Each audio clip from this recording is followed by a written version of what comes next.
I think today of this week was the day we could really sense that we're ready to play and that guys are anxious to get out in front of the crowd and get going. And we've had some long weeks, we've had some long days, but they've been very productive.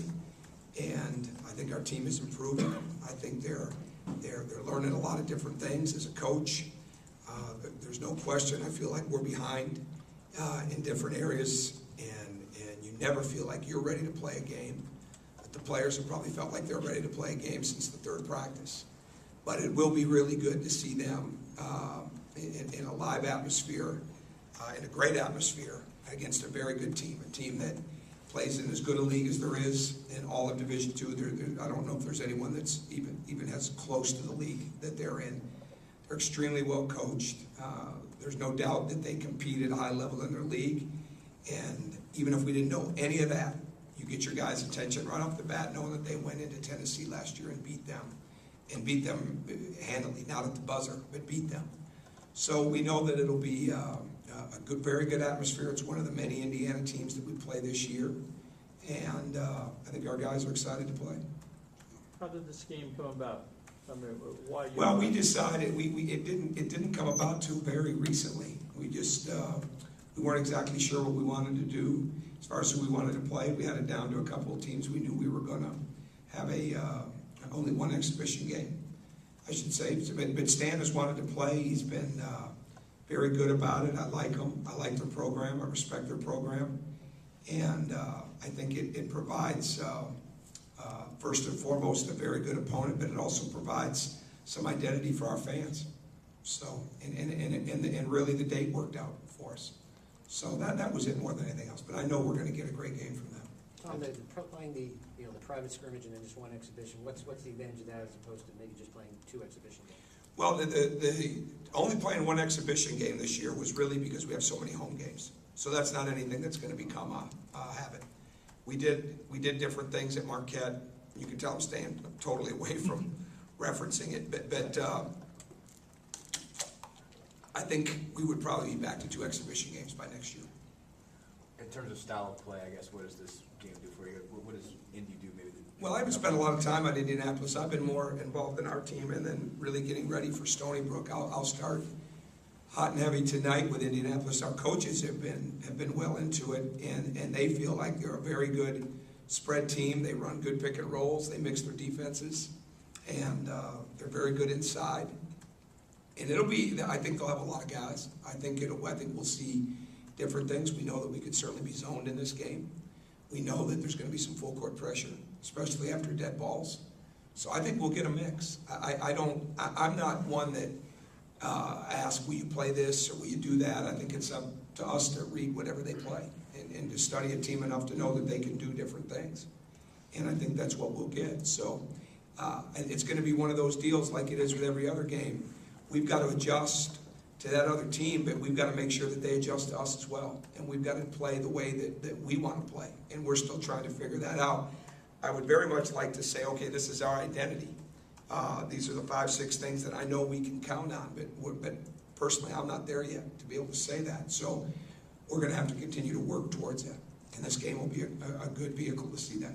I know they're never going to be as good as you want them to be, but on the defensive side, are they making the progress that you want them to? We're making progress, but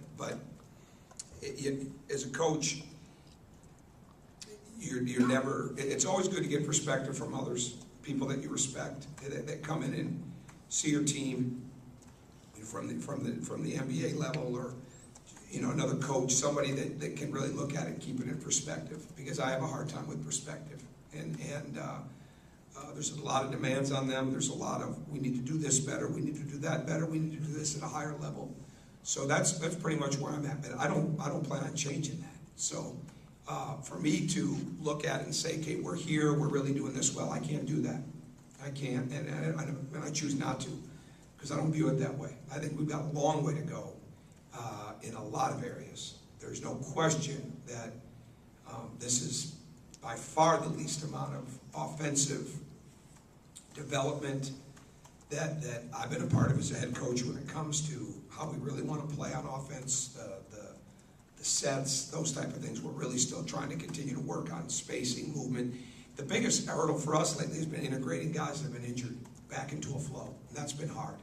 So we don't have that flow on the offense, but we certainly need to have that on the defensive end. So I'm as concerned about that as anything else. Is the offense because you guys haven't been putting it in, or you've been working on defense? Well, it's everything. We're really working on learning how to play and how to score off of our defense and how to move in space and make the next pass and play with a legitimate inside threat like Cody. So there's a lot of that. It's not as much, okay, go here, go there, let's run this. This is option 1, this is option 2, this is option 3. We'll get to that. But we have not spent a lot of time on that. Our offensive execution is not even close to being ready to play a game. And I'm not giving you coach speak, it's just not. And that doesn't mean that we won't do some good things. If the ball is moving at a crisp pace, inside out, then that's got to be part of our identity. It really does. So if we can get that, we're going to make progress. If the ball isn't moving, then we have to make a lot of adjustments. And when you're integrating people back in and you're trying to get flow and rhythm, it's hard to have that this time of year. And I know other coaches have injuries too. It's part of it, but I'm just looking at it from my perspective. It's hard to get excited about our execution right now. So it better be on the backboards. It better be in transition defense. It better be in guarding the ball. It better be in help defense. The communication needs to go up. And we need to start getting guys' attention that those are the things that really, really matter. And taking good shots, moving the ball, making the next pass, those things are really matter too, and then we'll get the execution cleaned up as we go. Okay, is there a point that you want to start focusing on that you want to start focusing on installing plays and knowing when those? Well, we have some in. Yeah, we have some in. I think it's we practice, and at the practice line, what did we get done? You know, it's like that. You know, we're going hard. We're playing very hard. I know that. We're pretty competitive. We're not as physical as we need to be. So you're spending time on that. We don't block out an offensive rebound the way that we need to. So there's a laundry list of things that aren't where they need to be. So you're spending that kind of time, and something's got to give. And for right now, it may be offensive sets. And as we get better as a program, it's going to be less about the plays, more about the players anyways. And we're kind of at the crossroads of that right now. You still have to have a certain amount of ways, or a certain amount of different things to get the ball to different people in different spots. And you'd like to look at it, it's okay, we can really be good defensively, let's get out and get some easy buckets, let's get on the offensive glass. We haven't been consistent in those areas yet. So I'm anxious to see where that is so that we know what we've really got to work on moving forward, because then all of a sudden it's Friday, Sunday, Wednesday, Saturday. Right. Yeah, that's tough with a road game in there. Do you expect everybody to suit up Saturday, or are you going to hold Yes. somebody? Yeah, oh yeah, unless something changes tomorrow or Saturday morning, but yeah, we should have everyone. In terms of reintegrating though, like Tom and Christian, how are they close to 100% at this point? No, we've lost the conditioning aspect there a little bit.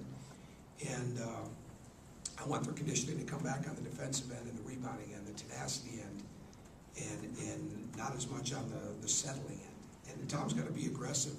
Just having him back today, there's so many different, well, he was back for a lot of yesterday. But all of a sudden, the ball goes to him, and he's got a chance to score, and he's passing it back out. And that's not how we want to play. You know, when you've got a layup or a dunk, you've got a short corner play, make it. And when a guy doesn't look to score or doesn't feel that he can score, it stands out right now on this team.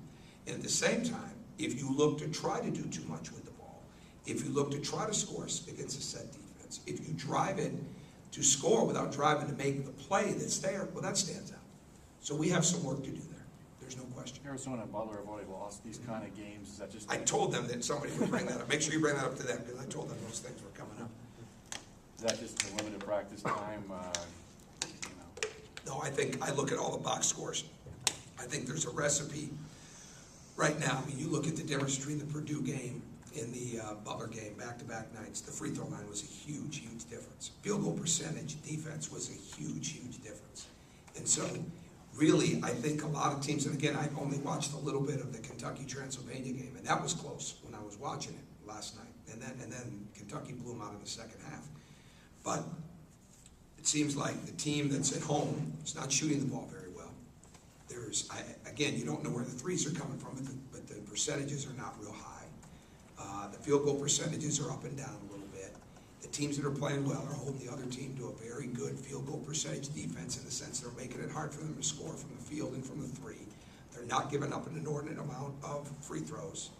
And the teams that struggle turn the ball over quite a bit. I mean, it's like anything else. And I think that there's so much parity. There's so many good players across the country. And when you're playing experienced teams and they know how to play, and again, let's be honest, there's not a lot of pressure on the visiting team coming in right now. They can just play loose and free and get after it. It puts a lot of pressure on the home team. And I think you've got to really be on top of your game. And I think what happens is, the mindset, I shouldn't say I know what happens. The mindset we're going to guard against is we're going to come out and outscore this team. We're going to come out and outshoot this team. We're going to come out and be prettier than this team. But we're going to come out and we're going to get after this team. We're going to guard. And that's why everybody's going to dress and have certainly the opportunity to play. I mean, I really don't know what we're going to do as far as starting lineup. And I really don't care. But I'll care when Saturday comes. But I don't know. But I know we've got to find some combinations of guys that really bring the energy out of one another, that bring the toughness out of one another, that bring the communication out of one another, and that make each other better. And it's got to come on that defensive end. It's got to come on the way we get up and down the floor, and it's got to come on our ability to be tough on those backboards and get fouled. And we've got to be. We were fifth in and when you take all the leagues last year and you take the league play, Wisconsin led the country at 85% from the free throw line. We were fifth in the country, but yet we were 53rd in attempts in BCS schools, the 70-plus BCS schools that there are, 73 I think it is. So fifth in free throw percentage, 53rd in free throw attempts. That's what we're looking for. We've got to start to do a much better job there. And I've said it all along, we've got to really cut down on fouling. And that's why John Adams comes in, we're going to give him all the time that he could possibly want, just to keep giving those guys more of an understanding. And we bring in referees at least 4 days a week because we want to keep clear. We'll do it throughout the year. And today was a day that we fouled and traveled more than we have in a long time. And maybe it's that time of year, maybe it's not. All I know is on Saturday night we've got to get down and guard at a high level. Time for one more. Have you seen those combinations of guys with that chemistry kind of starting to show themselves? I did a little bit. It's a good question. I did a little bit last week. I haven't as much this week. And I think it's the integrating of guys coming back. And when you miss time, I used to think that when a young guy missed time, that it was just devastating. I think anytime somebody misses time at the beginning of the year, it's really, really hard. And again, I mean, there's people that have lost a lot more guys than we have. I mean, Doc Sadler's last week had said he had 6 guys that hadn't even practiced yet. So, but I'm just trying to keep it in context to where we're at, because we're in Indiana with it. But yeah, I don't feel good about that yet. I really don't. There'll be a lot of mixing and matching. And the games, you only get one game to do that. And I'll tell you what now, we're not going to be experimenting when Stony Brook comes in here. I mean, they're picked to win their league by most polls, and spent a lot of time watching them. They're good.